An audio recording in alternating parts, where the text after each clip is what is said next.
Hello, everybody. I'm Joshua Steinley. Apologize for the little bit of a late start that we're getting, but we've got a full hour together, so we've got hopefully plenty of time to get through everything. This is digital marketing on a budget. So this is the presentation for people who want to know how to do their digital marketing either with a smaller budget, or maybe you've just got a larger budget that you want to stretch a bit further and get more out of. So by way of introductions, I'm from the United States originally, but I'm based in Hong Kong right now. I run a digital marketing agency called MWI. We're headquartered in the States. Our Asia office is in Hong Kong. I'm also a contributor to Forbes magazine and some other publications. I write about digital marketing and startups and entrepreneurship. And I started my agency in 1999 while I was a college student. It's been about 15 years I've been running it. We primarily do SEO, paid search, content marketing, conversion rate optimization.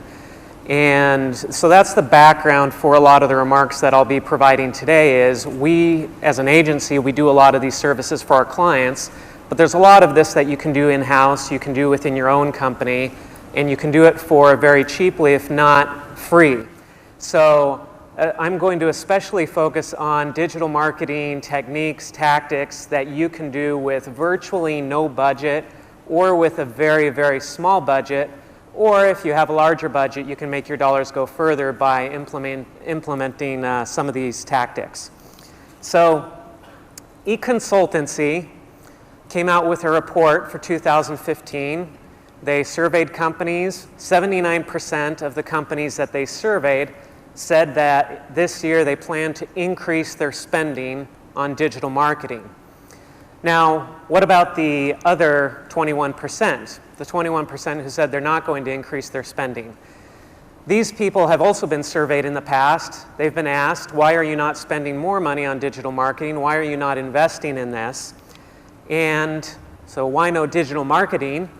And the reasons that people give for why they're not spending more on digital marketing is they have two problems. One is they don't have any money.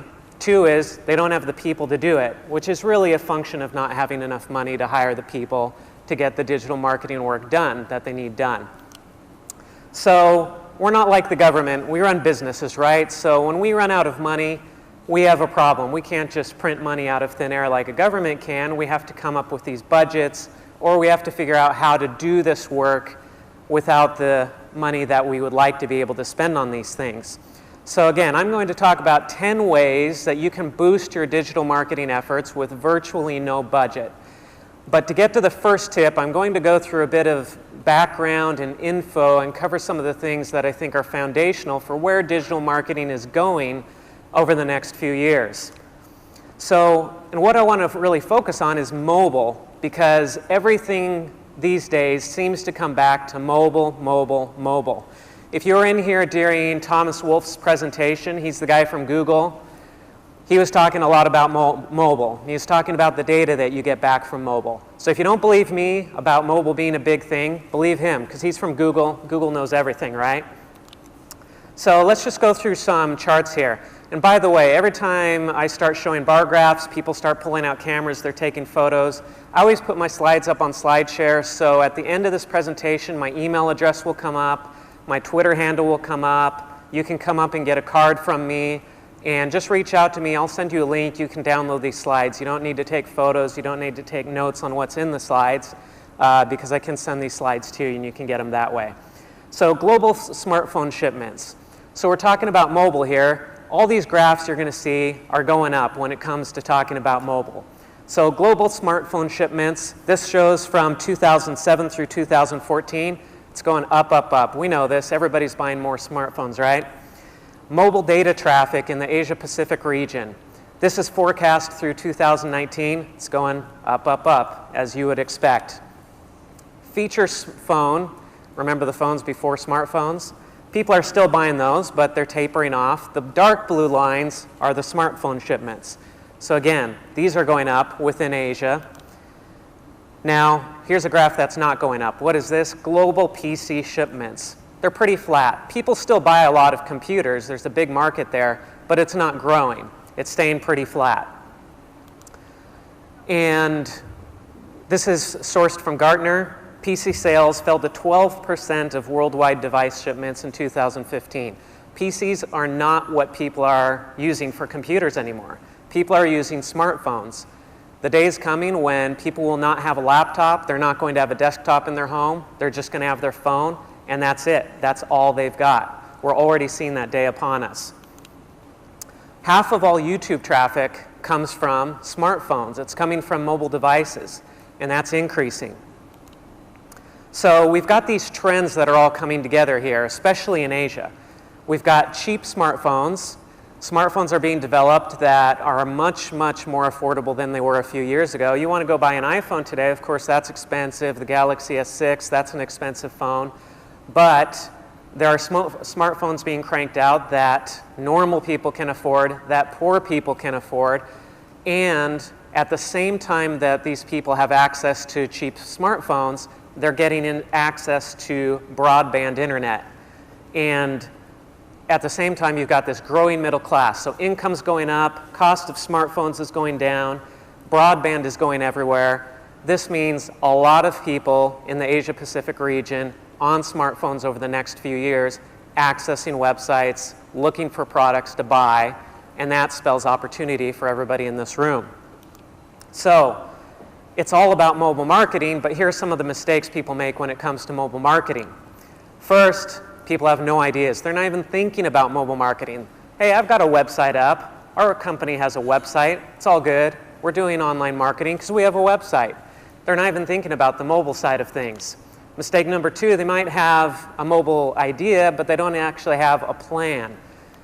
And three, they might have a plan, but it's a bad plan. So you want to start out right when it comes to mobile marketing. How do you start out right? You want to focus on the customer. Find out what the customer wants, focus on the customer. Where's the customer going when it comes to what they do on smartphones? Search is the most common starting point for mobile research when it comes to buying things. This goes for B2B, it goes for B2C. When people buy things, they whip out their smartphone, they start doing research, they start looking around. So 48% of people start to do research for buying decisions on smartphones, or on search engines, sorry. Search engines, then they go to branded websites, then they go to branded apps. So when it comes to mobile and how people are doing research, it's all about search engines. That's where people are going first. So tip number one, this is out of the 10 tips, you need to have a mobile website. How many of your companies that you work for, that you own, have a mobile website or a website that is specifically mobile friendly? Okay, I'm seeing less than half the people in the room. Maybe some of you don't know, you're not sure. So what's a mobile-friendly website? It used to be that you had a mobile website and you had your desktop website. Today it's all about responsive design. So you have one website, it shifts as you go from the desktop to the mobile, or to the tablet to the mobile phone, it changes size. So you need to have a responsive website these days. So here's the problem. Here's a non-mobile friendly website. So this came up when I did a search for self-storage in Singapore. And this is the Singapore Post website. I know these people have money. This isn't a tiny company. This is a big company. They've got the budget to throw up a mobile-friendly website. But this is what comes up when you look at their website. That pink circle there, that's about the size of my thumb if I try to tap on a navigation item on their website. That circle covers 5 navigation items. There's no way I can click on the nav, even if I could read it, on their website, because I'm just seeing their desktop website shrunk down to the size of a smartphone. They do not have a mobile-friendly website. Text is too hard to read, my thumbs are too big. The other thing is, most people are right-handed. Their navigation's on the left side. I have to reach my thumb all the way across that screen to get it over to where their navigation is, instead of them having the navigation on the right side of the screen where my thumb can actually reach it. So that's one of the problems with a non-mobile friendly website. So here are mobile-friendly search results. Earlier this year, Google came out with a change in their algorithm. They said, we're going to start looking at whether websites are mobile-friendly or not, and we're going to start making changes as to how websites are ranked in search results based on whether the website is mobile-friendly or not. So now, if your website's not mobile-friendly, you might actually see your website not showing up in searches done from mobile devices. So if your website is mobile friendly, on the top here where you see this green bracket, there's a little note there and it says mobile friendly. Google is actually telling you before you click through from their search results, this is a mobile friendly website. Down below, it doesn't say mobile friendly. Which one of these are you going to click on if you're on your phone? Are you going to click on the search result that says mobile friendly, or are you going to click on the one that says not mobile friendly? The one with the mobile friendly note next to it is going to get a lot more clicks. If you don't have a mobile friendly website, you're not going to get the clicks. So how easy is it to set up a mobile friendly website? It's easy, it's cheap, it's practically free. Here's HostGator. I'm not recommending this company. This is just one of the many web hosting companies out there. You can go get a hosting package for under $4 US a month. That's practically free. That's really cheap, right? So you go get your almost free web hosting package there. And then they've got WordPress, which is free. You can download WordPress, you can get that installed. And then you go do a search for free responsive WordPress themes. You can go find a theme, a design to apply to your WordPress installation. That's free. And these things are responsive, so they're mobile friendly. So you can't tell me that you don't have the money to have a mobile friendly website, because you can get it for pretty much free out there. So tip 2, SEO basics. So again, you've got your WordPress website, which is only costing you $4 a month because you have a free responsive template. You go get this Yoast SEO plugin for WordPress. You install it. It pretty much sets up your website to be SEO friendly. It doesn't optimize your website. It doesn't do SEO on your website, but it sets it up basically, sets it up basically the right way so that it's search engine friendly. It's more than a lot of companies are doing out there. So if you just do this one step that's free and takes about 30 seconds, you're ahead of a bunch of the other people out there. Now you've got your mobile website and you've got your website that's at least a bit search engine friendly. See down there? Download this free plugin. That's what that big green button there says. Free. Okay, tip number 3, Google My Business. Now I'm not saying search my business. This is a specific thing that Google is marketing. So Google My Business gives you benefits like if you set up your business on Google My Business and then somebody does a mobile search for what you do, then you get this search result that comes up here, and there's this nice call button right next to there. Notice how it's on the right side where my thumb is, so I can easily click on it. So you get this call button coming up. So if somebody's searching for what you do and you want to get them to call you as soon as possible because you know that once you get them on the phone, you can close that sale, you can get that lead from them, then you want that call button showing up on your search results. This way they don't even have to click through to your website. They just click on that call button in the search results. They never visit your website, but you get them on the phone, you can close the deal. The way you do that is through Google My Business. So here's Google My Business, their page. Oh look, it's free, better than cheap.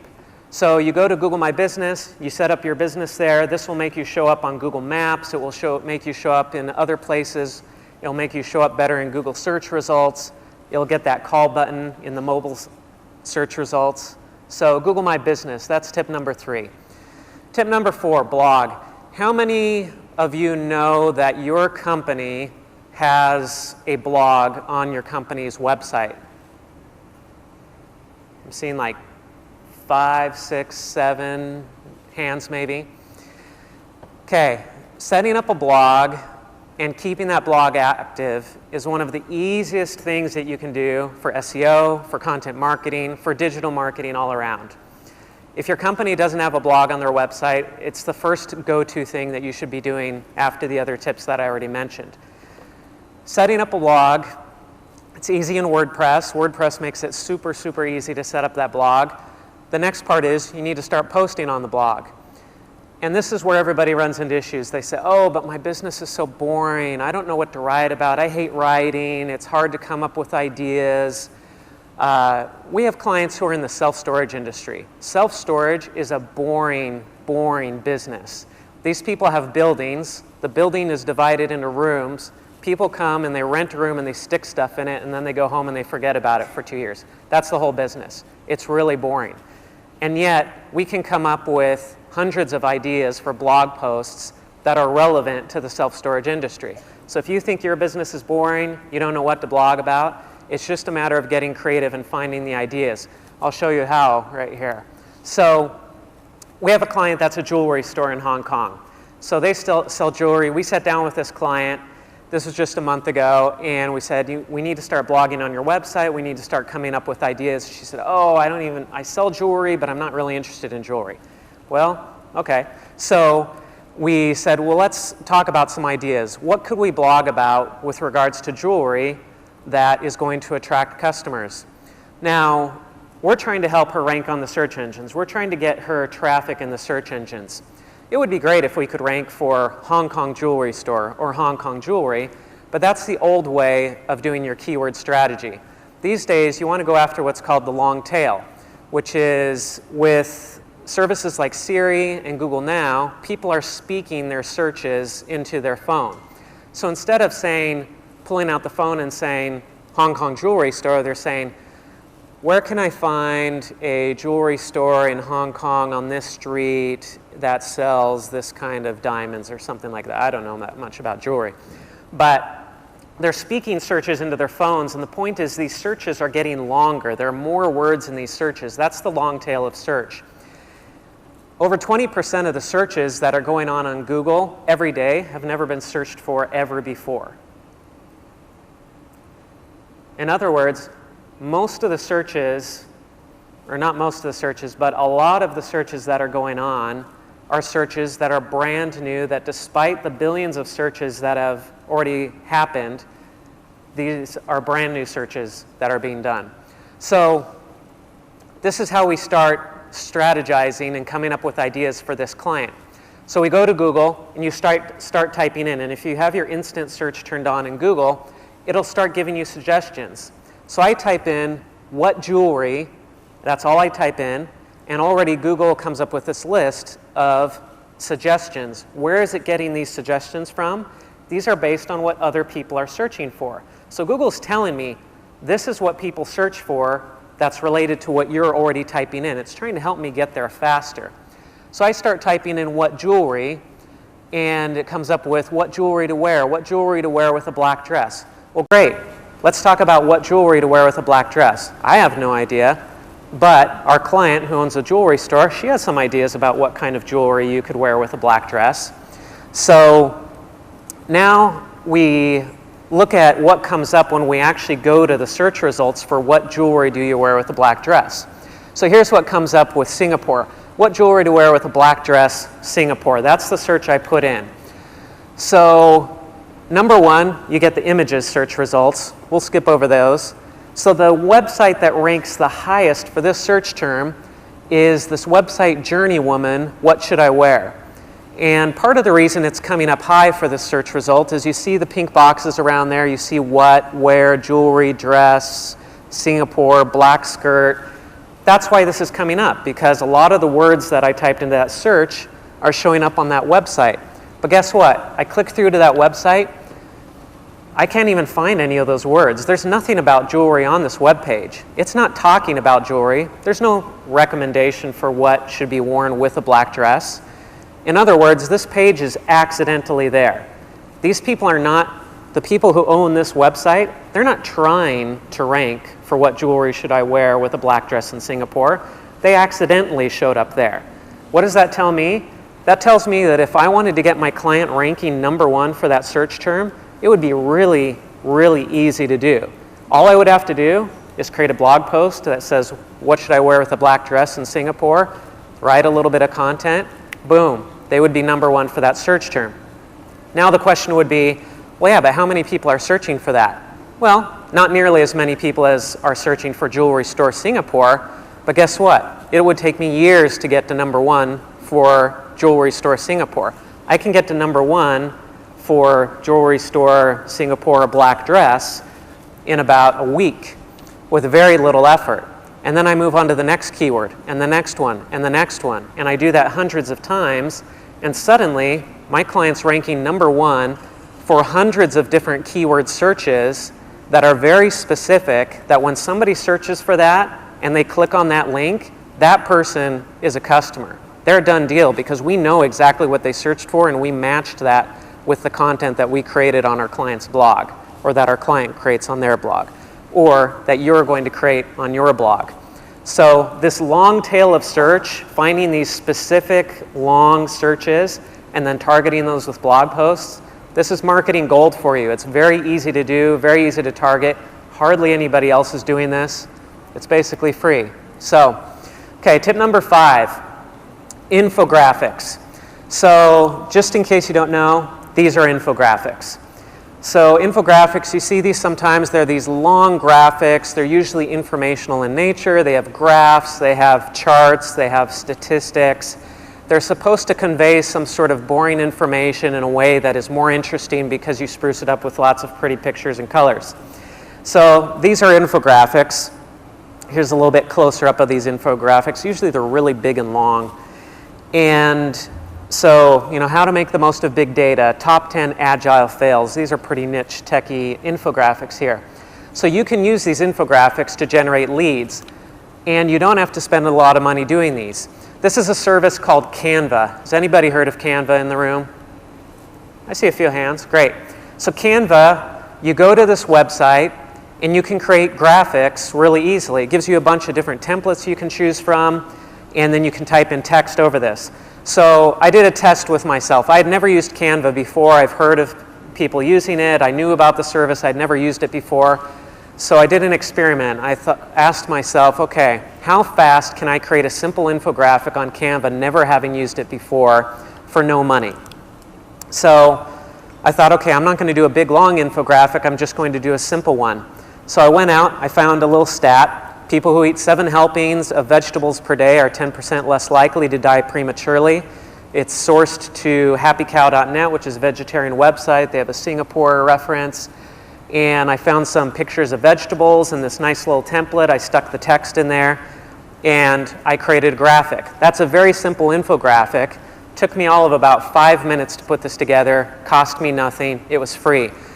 You might look at that and say, well, that's dumb. I mean, how's that going to create customers? How's that going to generate leads? I have a friend who does this for a living, just does these kind of infographics. They're very simple, they're very small. He's created infographics like this that have generated 200,000, 300,000 visitors to websites using this exact same technique. So this is very inexpensive, it's quick, it's easy, and anybody in this room can do this and start generating leads with these. So once you have the infographic, the question is, well, where do I go from there? You share it out on social media, you put it on Pinterest, you put it on Instagram, you put it on your blog, you write a blog post about the infographic. You post it on Facebook, Twitter, anywhere you can, and you get people to share it. There it is a little bit larger. That doesn't look too bad, right? 5 minutes, easy.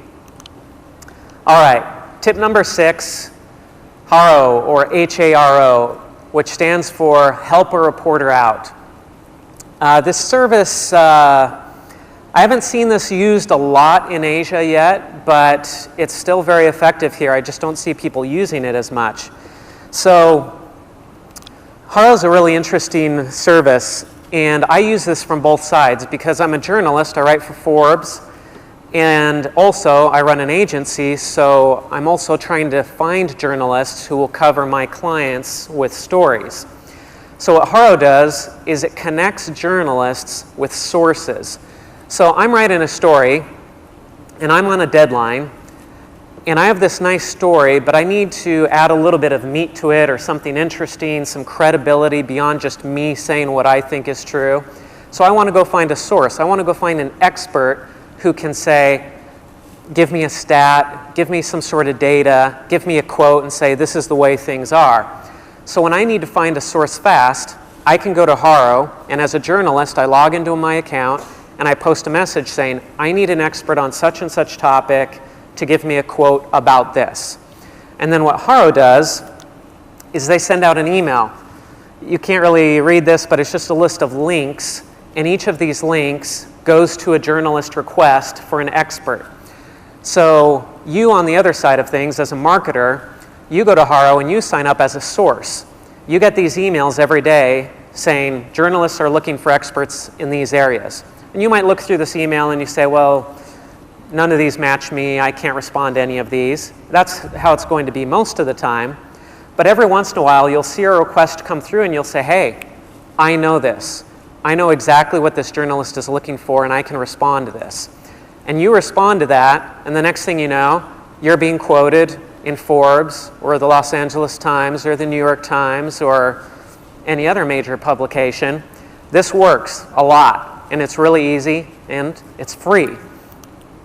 So again, that's more of what the email looks like, but you can't read it here. So here are the keys to success with HARO. First, you have to respond quickly. These emails go out 3 times a day. So 3 times a day, an email goes out from HARO with all these journalists making requests. They're not duplicated. Every time they go out, they're unique requests. So these requests go out. You read those as soon as that email comes in, and when you see something that you can respond to, you respond as quickly as you can to that journalist. Because guess what? Every time I post on here and I say I need an expert on such and such, I get about 200 responses. I don't have time to look through 200 responses. So guess who gets me to read the responses? The people who responded first. So I might go through the first 5 or 10, and if I find what I'm looking for in the first 5 or 10 responses, I'm done. I'm not going to read the other 190 responses that I got. So you have to respond fast to these requests. When you respond to a HARO request, you put HARO in the subject line of your email so that when the journalist sees that, he knows exactly what that email is, and he knows that it's not some other email that he can leave for later. When you respond to a HARO request, you give the journalist exactly what they want, nothing more, nothing less. None of this, thank you so much for reading my response, I read your articles, I really love it. They don't want to hear that. They just want your quote. They want exactly what they asked for. Okay, tip number 7, SlideShare. SlideShare is YouTube for PowerPoint slides. Doesn't that sound exciting? Doesn't that sound great? Wouldn't you just love to sift through PowerPoint presentations all day long? It sounds boring, but a lot of people are going to SlideShare and looking through SlideShare. It gets a lot of traffic. It gets about, I think, about 15 million visitors a month or something. So this is where everybody goes when they have their slide presentation. They post them up at SlideShare. And it's amazing how much traffic you can get from this, how many leads, how many sales you can get. This is mostly effective for B2B marketing, a little bit less for consumer marketing, but definitely effective for B2B marketing. So here's the MWI SlideShare, MWI Hong Kong SlideShare page.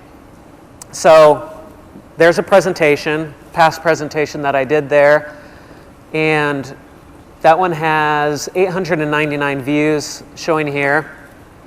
But here's some traffic. So I did this digital marketing for tech companies presentation. I gave this presentation at a conference. I uploaded this on, I believe, right at the end of May. Yeah, it was on the 22nd of May, it looks like. And this shows 1 month. In 1 month, that PowerPoint presentation got almost 6,000 views in 1 month. So out of those 6,000 views, we got about 5 or 6 leads. And we have some leads that we're working on now that are potential clients. I already had the presentation. I already did the presentation at this conference. All I had to do is take my presentation and upload it to SlideShare, and I got all these extra leads out of it. I got more leads from uploading it to SlideShare than I did from doing the conference. So you create a PowerPoint or a slide deck, you upload it to SlideShare, and you get these views. Now the real trick is to get on the home page of SlideShare. That's why this got 6,000 views. Most of my other presentations, they'll get 300, 400, 500 views. But if you can attract the attention of SlideShare, they'll promote your slide presentation on the home page, and then you get a lot of traffic like this. How do you get their attention? Have a nice looking, really interesting presentation. Actually, mine aren't all that interesting, but they still make it somehow. So this shows traffic on our SlideShare account since the beginning of, or actually since March of 14th, so over the last 12 months. Almost 26,000, over 26,000 visitors over the last year. We're not even really trying. We're not doing this as a marketing tactic. This is just something where I've been taking my presentations, sticking them up there because, hey, let's throw them out there. Let's see what happens. And we've gotten 26,000 views of our presentations over the past year.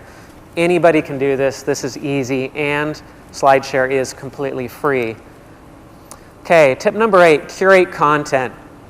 So curating content means you're taking other people's content You're collecting it together, you're repackaging it, and giving it to your audience. Here's an example of somebody who does this really well, the Moz Top 10. If you're looking for more information about digital marketing, Moz is a fantastic resource. Moz.com, MOZ.com.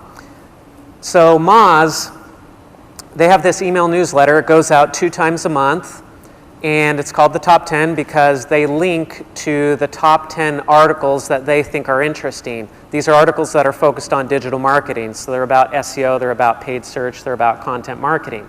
Usually one of these articles will be one of their own blog posts, so they sneak a little bit of their own content in there. But most of the links, 9 out of 10, are going to the blogs of other people in the digital marketing industry. The great thing about this newsletter is these are really great articles, and I would never find these articles any other way. Somehow, Moz is able to go out and scour the web and find the best articles from the past 2 weeks on digital marketing, and they're able to send these out. What does that mean for them that they send out this email? It means hundreds of thousands of subscribers, hundreds of thousands of people opening that email, seeing the Moz brand every 2 weeks, and being reminded that, oh yeah, Moz also sells these other services for digital marketers, maybe I should check those out too. That's huge for Moz's business. They're not even creating the content, they're just curating the content. Here's what that email looks like, or at least the top half of it. It's got a little simple banner at the top. It says Moz Top 10, and then 1, 2, 3, 4, down to 10. They've got the articles that they're linking to. That's it. That's the whole email newsletter. The value in it is that they're curating really good content. But can you do this in your industry? Can you send out an email newsletter and say, hey, we're going to link to all the best content in our industry? There are people out there who want that information. If you do that, you become the expert. You become the person who knows what's going on in your industry. You become the people that other people look to when they have questions about the industry. So here's how simple it is. You can start out with this service called TinyLetter. Now you could just send an email from your inbox and do an email newsletter that way, but that would be kind of a pain and kind of messy. And plus TinyLetter, it's free, so why not? So TinyLetter is a super easy email newsletter management system. You sign up on here, you set up your email, it gives you a sign-up form that you can put on your website so that people can sign up for the email newsletter, and you can maintain that database of subscribers. And then you go in there, you set up the email, you send it out. That's it. There's a link for people to unsubscribe, a link for people to subscribe to the email newsletter. It just makes it super easy. TinyLetter is not very fancy. There are a lot of limitations on it. It's for very simple newsletters that are just starting out. But hey, it's free. Now, if TinyLetter isn't enough for what you're doing, it's owned by a company called MailChimp, and MailChimp is one of the leaders in email marketing systems. I think their entry-level package is something like $10 a month or something, so it's still pretty cheap. You sign up for MailChimp for their entry-level package, you get all sorts of tools, very sophisticated. And when I say sophisticated, I don't mean complicated and hard to use. I mean, they've got powerful tools for managing an email subscriber database, for formatting your emails with all sorts of different templates, but it's actually very easy to use. So you set up with MailChimp if TinyLetter's not enough for you, and you manage your newsletter through that. Very easy to do, very inexpensive if not free. And the great thing about managing an email newsletter database is you own that audience. Now, if you put a lot of time into maintaining a Facebook page, you don't own that. Facebook owns that. All those likes, all the people who subscribe and follow your Facebook feed, all the people who follow you on Twitter, you don't own that. Twitter owns that. Facebook owns that. If they ever decided to kick you off, turn it off, change things, you're out of luck. You lost that. But with an email, you get that subscriber database. You own that database. Worst case scenario, MailChimp goes out of business, their servers get hacked. You have this list of emails because you're downloading and backing it up, right? You have this list of email addresses. You can import that into another system, but you own that database. That's extremely valuable. Okay, tip number 9, write as an unpaid contributor. So this is what I do. So I write for Forbes, but I don't get paid a dime by Forbes. I've written maybe 150 articles for Forbes over the past 2 years. They never paid me a dime for that. How does Forbes get away with getting people to write for free? Because it's Forbes. Of course I'm going to write for Forbes if they say, would you like to write for Forbes? So I'm willing to write for Forbes because I get credibility by writing for Forbes. So I'm willing to write for free because of what I get in return that's not money. Now, it's hard to get in and write for Forbes or write for a major publication, although it might be easier than you think it is. But it's very easy to write as an unpaid contributor for an industry publication or a local publication. These people are desperate for more content, especially when it comes to the online version. You think of a website, there's no inventory there. A magazine, you have a set number of pages, right? You got 200 pages. If the publisher of a magazine comes to you and says, hey, we want you to write an article, they're giving up 2 or 3 pages for you to write an article. If you don't get that right, they just wasted a certain percentage of their inventory. But with a website, gee, if Forbes could find another 1,000 people who would write high quality content for Forbes.com, they'd bring those people on in a heartbeat because they've got unlimited inventory. They can publish more pages. It doesn't cost them any more money to have more articles on the website. So if you want to get your name out there, if you want to get the name of your company out there, go find publications that your customers are reading and say, hey, I want to write about my industry for your publication, and I'll do it for free. Why are you going to do this? Because it's going to set you up as the expert on your industry or the expert on a certain topic. Once you become the expert, people start inviting you to conferences, they start inviting you to write other places, they start coming to you to hire you or to buy your products and services. So there are lots of reasons to write as an unpaid contributor. So again, for me, I get to write articles like this, 9 steps to prepare your website marketing for the holiday shopping season. That's going to generate leads for my company because that's what we do. We help companies prepare their websites for the holiday shopping season. I go write an article on that topic, I give advice away for free, and it results in leads coming back to my company. You can do this for your company as well. Okay, tip number 10, YouTube. YouTube is this big barrier for people because everybody thinks that video is really, really hard. And there's some truth to that. It's a little bit more difficult to do a video and get that right and edit it than it is to do a blog post. So right now, I'm actually experimenting. I've got a GoPro camera here clipped to the front table here, and it's filming me right now. I just bought that a week ago, and I spent the last week learning how to use it. And I'm trying to film myself so I can put this presentation up on YouTube. So there are maybe 100 of you in this room, but I stick this up on YouTube, guaranteed that's going to get at least a few hundred views, several times the number of views that I'm getting right now speaking to you in person in this room. So I've got that video going. This is a very easy way for me to get my content online and spread that content farther. I can also chop this video up into little clips and spread it out that way and get more value out of it that way. But here's a guy who's the master of using YouTube in my industry for getting traffic. This is Will Reynolds. Will Reynolds is a mentor of mine. That is, he's somebody I look up to in my industry. He has another SEO firm just like mine, except it's a lot bigger. It's a lot more successful. He's been around for longer. And this guy is an animal when it comes to YouTube. He films everything. He's got tons of presentations online. In fact, let's see. It doesn't show that, well, he's got 74 videos under his own account here. Oh, but they're up at the top. 2,720 results when I did a search on YouTube for Will Reynolds. Go do a search for Josh Steinley, you'll probably pull up like 2 or something. So I've got a long way to go to live up to my hero here, Will Reynolds. So, and you look at these videos.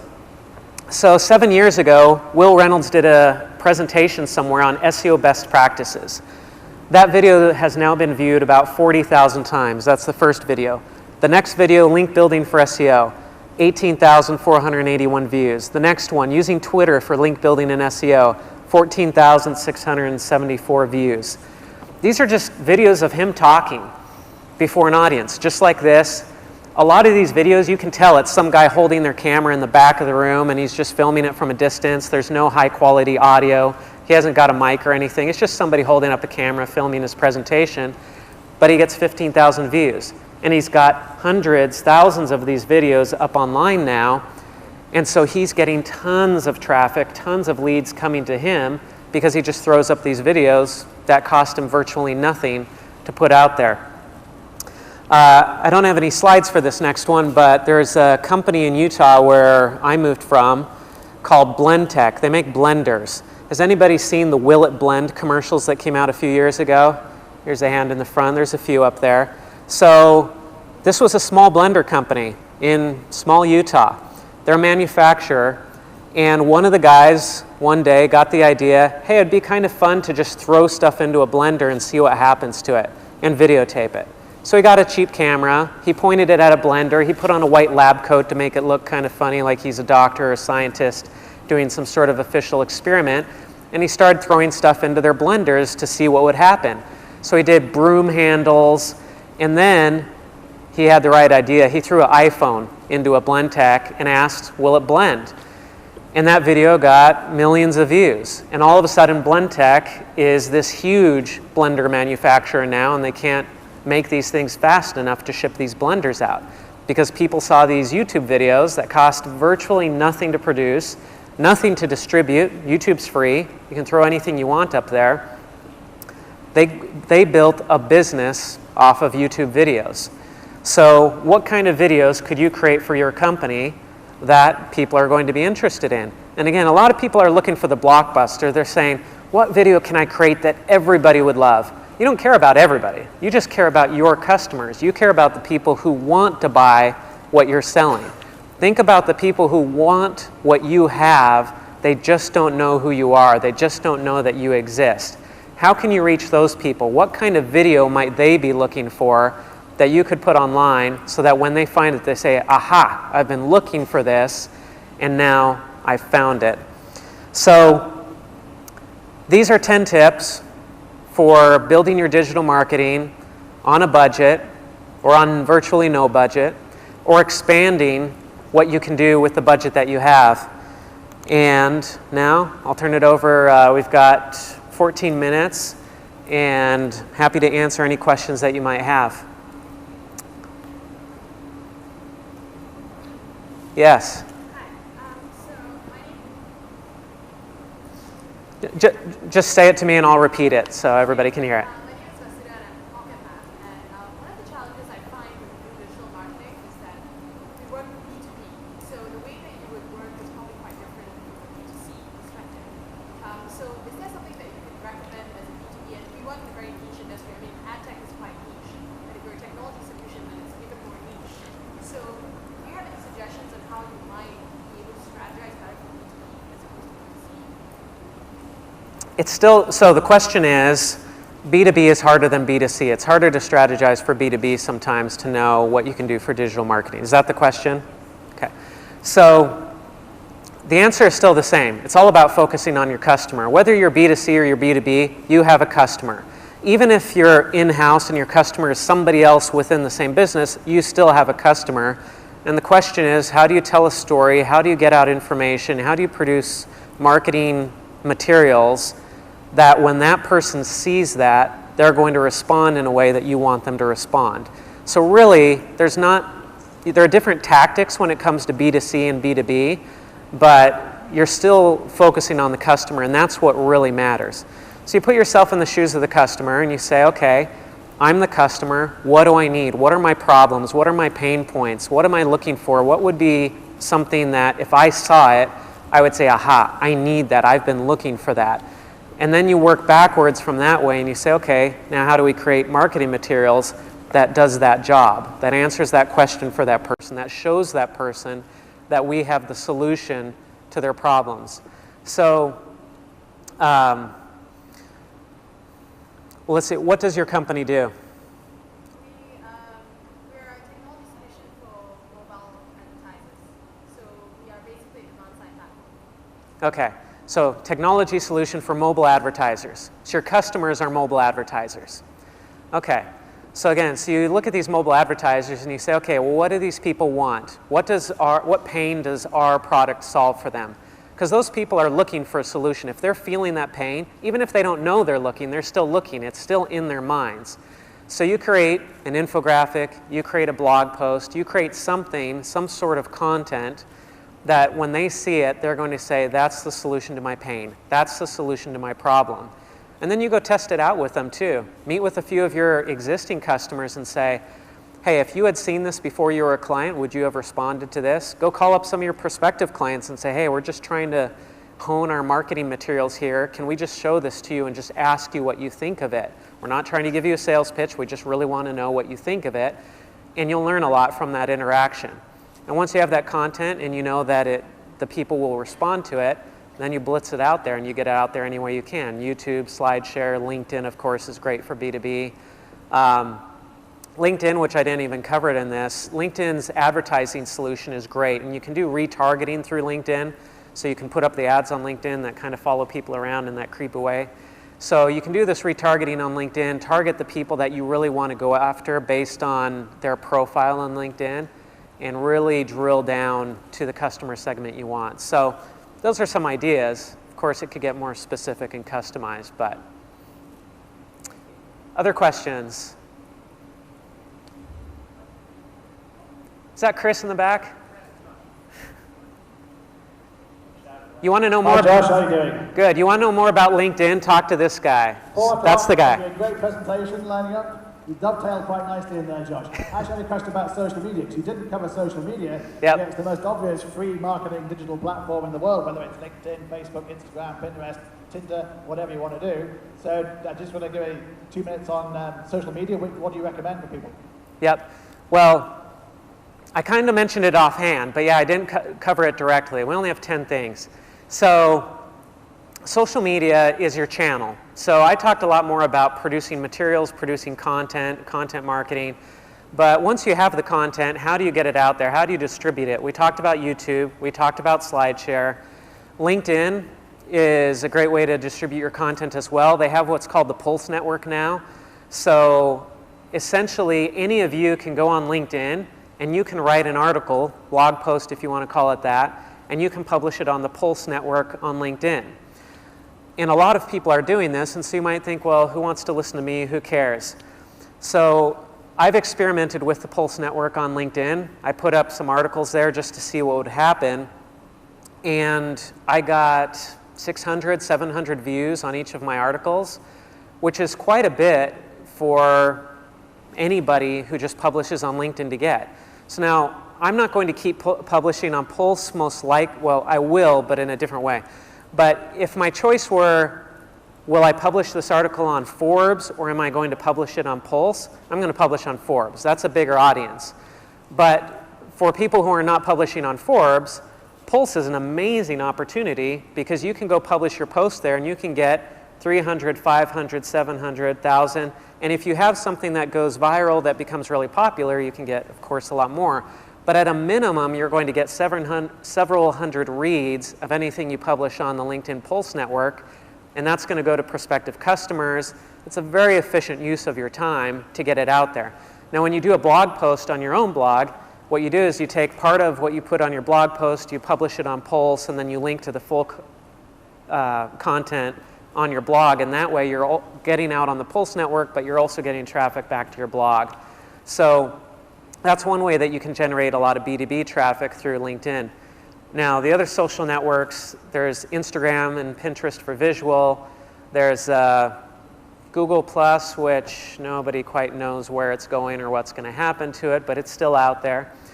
And then, of course, you've got Facebook, which you have to pay now to do much of anything on, but you can still get some easy wins there, even if you're not paying. Twitter is still, I think, kind of an unknown gem when it comes to their paid advertisements, because not a lot of people are using the paid ads on Twitter, so there's still some opportunity there. And of course, there are all sorts of opportunities to do viral stuff on these social networks, but that's hard. It's hard to get something to go viral, but like this Pulse Network, it's easy to publish something there on LinkedIn on the Pulse Network and have it get at least a few hundred reads, and that's a very efficient use of your time. Thanks, Chris. He's presenting, are you right after me? Yeah, so he's presenting later today, so come listen to him and learn more about LinkedIn specifically. Any other questions? We've got a few more minutes if you want to ask more questions. Yes?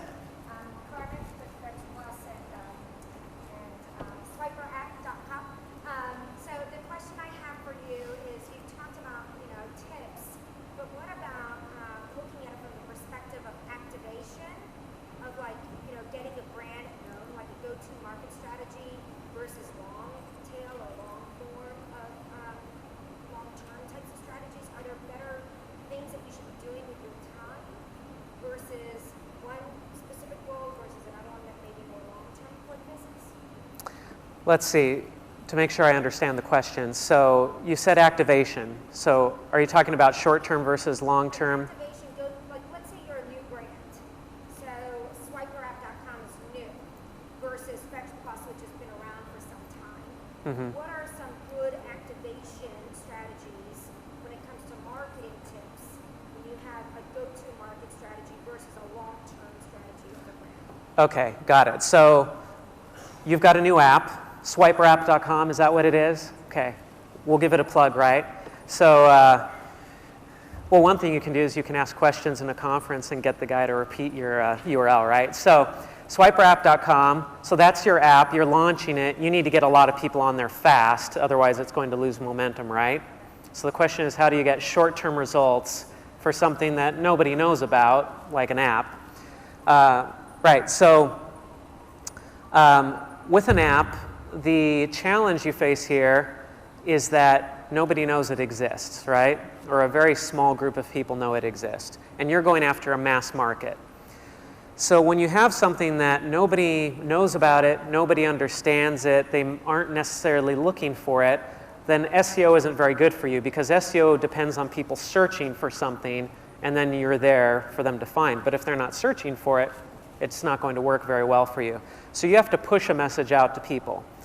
And so what's going to be better for you is going to be content marketing and PR, because that's a way that you can push the message out. So HARO, the HARO service, for example, you can start responding to HARO requests that might be related to what you do. What is Swiper App? What is it? So Swiper App is essentially, it's an app where you swipe to the left for content that you don't like and swipe to the right if you do like it. It's like a Tinder for content around stories in your regional market. So it's all kinds of categories of interest, and you get served up one at a time a story. And it can be about a brand, it can be about an offer, it can be an actual story from a journal. But you swipe to the left on that story. If you don't like it, you swipe to the right if you do like it. Okay, so it's Tinder for content. So you swipe right or left depending on whether you like the content or not. And okay, so you want to get that out there. So that's an interesting app, right? Because anything that's riding on the Tinder wave is automatically kind of interesting. And then content is this big thing these days too. And plus, the people you're going after when it comes to PR, they love content, right? They're PR people, so they have to like content, journalists and such. So that's an interesting story. So there's a story there for PR, but you don't want to go after just a story when it comes to PR. Journalists don't want to write about your business. They don't want to profile your business, because your business is only interesting for about one story, and that's it. Unless you've got 20 million in venture financing and you're the next hot thing and Elon Musk invested in you, then journalists want to write about your business. But otherwise, what they want to write about are topics that are interesting, not businesses that are interesting. So what's the topic that you can relate to your business that's hot right now? So maybe it's something to do with content in your specific case. Maybe it's that I mean, you can probably get some mileage out of the fact that it is just like Tinder, or that it's similar to Tinder. You can also get mileage out of it as a discovery tool for people who are trying to get content out there. So you can say, hey, if people are trying to get content exposed, we've got this app. If you come put your content on our app and make sure that it's getting in our app, then you're more likely to get exposure through our app. So there are different angles that you can hit, but what you want to do is you want to get journalists interested in your story so that you can push that out. The other thing that you want to do is you want to create infographics and blog posts that aren't about your company, but they're about things that are related to your company. Now, your company does content, so there are a lot of stories just around the topic of content that you can come up with. You can come up with 200 ideas in an hour or two for blog posts that you can be writing. When you write those blog posts, or if you create an infographic, then you push that out. Specifically, go look at a company called buffer.com, and I'm not telling you to go look at it to go look at the social media tool they have, although that's awesome, but go look at their blog and how they manage their blog. And this goes for everyone. Buffer does one of the best jobs of any company I know in terms of managing a corporate blog and generating traffic through their blog. So if you want to see how it's done the right way, go check out Buffer's blog and see how they do it. They have a social media tool, but most of their posts on their blog are not about their social media tool or about social media at all. They're about other topics, but it brings in the kind of traffic that they want. So go check that out. And then the other thing is, of course, if you haven't gotten into growth hacking, then you need to go do a search for growth hacking and go read all the growth hacking books, because that's all about getting lots of traffic for apps. So you're nodding, I assume you're all over the growth hacking stuff already, but go read all those books, and the rest of you, go check out the growth hacking stuff too. Growth hacking is just another word for marketing. It's the new buzzword, but there are a lot of great growth hacking books out there that talk a lot about this kind of stuff, getting marketing done for free and getting it done fast. Okay, we've got 38 seconds left, so I don't think we have time for any more questions, but thank you all so much for your time, for coming. Feel free to come up and ask me any other questions you have. I'll give you a business card, or you can send me an email, send me a note on Twitter. I'd love to talk to you. Thank you very much.